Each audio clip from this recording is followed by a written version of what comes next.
అందరికీ నమస్కారం అండి. ఫస్ట్ ఆఫ్ ఆల్ మీడియా మిత్రులందరికీ thank you so much for coming and encouraging our film. And Bobby sir, waiting for Daaku Maharaaj. మొన్న వచ్చిన గ్లిమ్స్ చాలా బాగుంది, చాలా ఇంప్రెసివ్గా ఉంది. And Kalyan Krishna garu, thank you so much for gracing this event. Anil Vishwanath garu and Dheeraj గారు థ్యాంక్ యూ. ఎప్పటి నుండో తెలుసు మీరు నాకు. ఈరోజు ఇలా కలవడం చాలా ఆనందంగా ఉంది. మా టీం అందరం చాలా హ్యాపీగా ఆనందంగా చేసుకుంటున్న ఈవెంట్ అండి ఇది.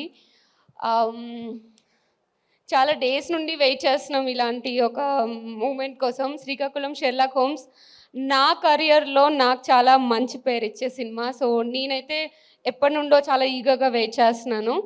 సో ఇంకో 2 డేస్లో రిలీజ్ అవ్వబోతుంది. I'm so happy. మోహన్ గారు, థ్యాంక్ యూ సో మచ్. నన్ను నమ్మి ఇంత మంచి రోల్ ఇచ్చారు. అసలు నాకు తెలిసి నేనే అనుకోలేదు అలా ఒక మంచి రోల్లో చూసుకుంటాను అని, అంటే ఇలాంటి కైండ్ ఆఫ్ రోల్స్లో. So thank you so much Mohan garu. And మా ప్రొడ్యూసర్ వెన్నపూసి రమణారెడ్డి గారికి ఆల్ ది బెస్ట్. ఫుల్ డబ్బులు వచ్చేసేయాలి మీకు ఈ సినిమాతో. అండ్ వంశీ నందిపాటి గారు, థ్యాంక్ యూ. మీ యాడింగ్ వల్ల ఈ సినిమాకి చాలా పెద్ద ఫెచింగ్ అయింది. అసలు ఈ సినిమా మీద ఎంతోమందికి నమ్మకం పెరిగింది. Thank you so much. And మా టీం అందరికీ, టెక్నికల్ టీం అందరికీ, జగన్ గారికి, అరుణ్కి అండ్ డిఓపి గారికి అందరికీ thank you and all the best అండి మీ అందరికీ. సో శ్రీకాకుళం షెర్లాక్ హోమ్స్ అనే సినిమా నేను ఎప్పటి నుండో చెప్తున్నట్టు ఒక ఒక సిచ్యువేషన్ జరిగితే డిఫరెంట్ పీపుల్కి అది ఎలా కనిపిస్తుందని, అంటే డిఫరెంట్ పర్స్పెక్టివ్లో ఒక్కొక్కళ్ళ పాయింట్ ఆఫ్ వ్యూలో నడిచే స్టోరీ. అలా ఈరోజు నా పాయింట్ ఆఫ్ వ్యూలో నా కెరియర్ గురించి ఒక చిన్న గ్లిమ్స్ లాగా చెప్దాం అనుకుంటున్నాను. 5 years అయింది ఇండస్ట్రీకి వచ్చి. మల్లేశంతో స్టార్ట్ చేశాను. వచ్చినప్పుడు ఇంట్లో చెప్పలేదు. షూటింగ్ అయిపోయిన తర్వాత ఓకే రిలీజ్ అవుతుంది అన్న టైంలో ఒక 2 months ముందు చెప్పాను ఇలా చేస్తున్నాను సినిమా అని చెప్పేసి. మా మమ్మీ చాలా గొడవ పెట్టేసింది.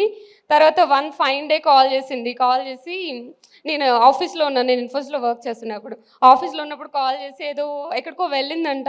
మా ఓన్ రిలేటివ్సే చెప్పారు, నీ పెంపకం తీరు అలా ఉంది అని అనింది అని చెప్పింది మా మమ్మీ. ఆ రోజు చాలా ఎమోషనల్ అయ్యాను, చాలా ఫీల్ అయ్యాను. ఆ రోజు డిసైడ్ అయ్యాను ఏదో ఒక రోజు సక్సెస్ కొట్టి చూపించాలి అని. చాలా ట్రై చేస్తున్నాను. మల్లేశం తర్వాత అంటే కొంచెం నోటెడ్ ఫిల్మ్సే చేస్తున్నాను నేను అనుకుంటున్నాను. అంటే మల్లేశం అవ్వచ్చు, ప్లేబ్యాక్ అవ్వచ్చు, వకీల్ సాబ్ అవ్వచ్చు, ఆర్ తంత్ర, పొట్టేలు, ఇప్పుడు వస్తున్న శ్రీకాకుళం షెర్లాక్ హోమ్స్, అన్ని ఫిల్మ్స్లోనూ నా 100% నేను ఇస్తున్నాను. ఒక మంచి కథను ఎంచుకొని ఆ కథకు తగ్గట్టుగా షూటింగ్లో ఆ క్యారెక్టరైజేషన్ ఎలా పట్టుకోవాలో తెలుసుకొని దాని తర్వాత ప్రమోషన్స్కి నా 100% మోర్ దెన్ నా 100% ఇచ్చి ట్రై చేస్తున్నాను. ఎందుకు వర్కౌట్ అవ్వట్లేదని చాలామంది అడుగుతున్నారు. I don't know, but I hope ఈ సినిమాతో అదంతా పోయి ఒక మంచి సక్సెస్ఫుల్ యాక్టర్గా ఒక సక్సెస్ మీట్లో కలుద్దామని అనుకుంటున్నాను. చాలా ప్రిపేర్ అయ్యాను. సక్సెస్ మీట్లో మాట్లాడతాను. Thank you guys.